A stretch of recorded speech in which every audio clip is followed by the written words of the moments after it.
So what goes on inside your mind when you decide that you're going to actually create something out of a piece of carpet?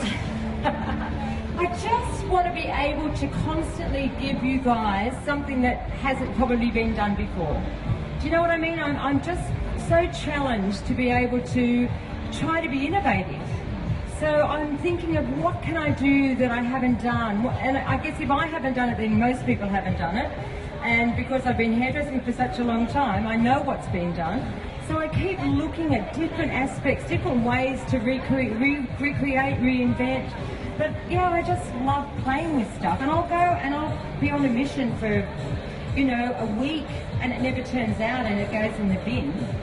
But I'll definitely give it a good shot.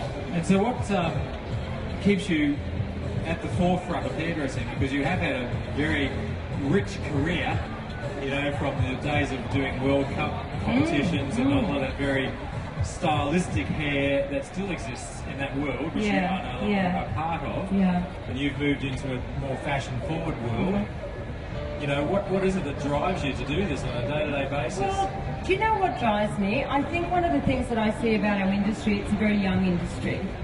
And, you know, for those people that know me, I'm not that young anymore, and I haven't been toxed.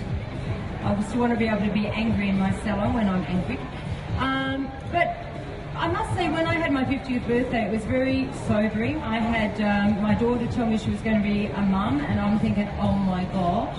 And I was also looking at myself thinking, do I need to move on from this industry? You know, I'm feeling old, I'm feeling like, you know, I'm just feeling like I'm too old for the industry. And I searched for 6 months looking for an alternative career, looking at different businesses to go in, being a florist, you know, all the things that you think you want to do. And I must say, 6 months later, I thought, you know what, there is nothing out there that I love more.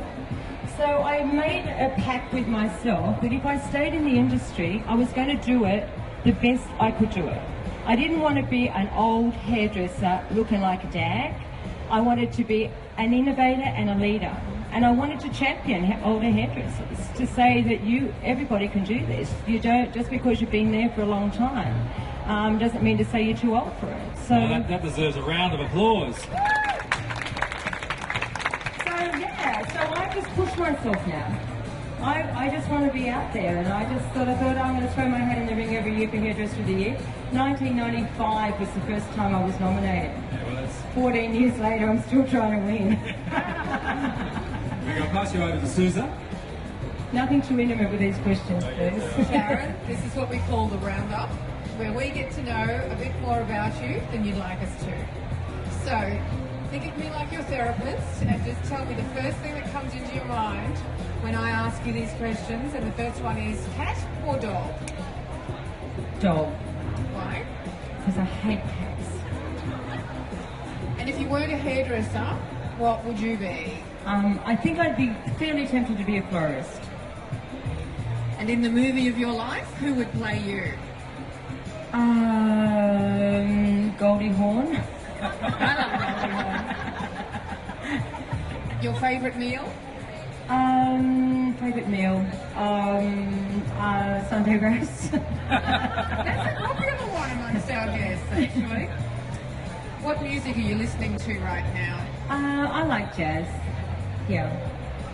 And what's the best piece of advice your mother ever gave you? Always wear clean undies. And your guiltiest pleasure? Red wine. That's also a popular choice amongst our guests. And what's your secret skill that will now no longer be a secret? Oh, God. I can sew. Very good. Yeah. And finally, what's your favourite part of Culture Magazine? I love reading when people have lunch and the recipes. Excellent. Yeah, no, I love that part. It's great. Now, if you want to catch all of these interviews that we're doing with all of our guest artists over the weekend, they'll be on Culture TV from Tuesday. So you can revisit them all the time and get to know all our guests. Now, Sharon's going backstage to prep her model to come back and show you another look. And so she'll be here back at 3:30 for the next look. So stick around and see what else she has in store. Thanks, Sharon. Thank you.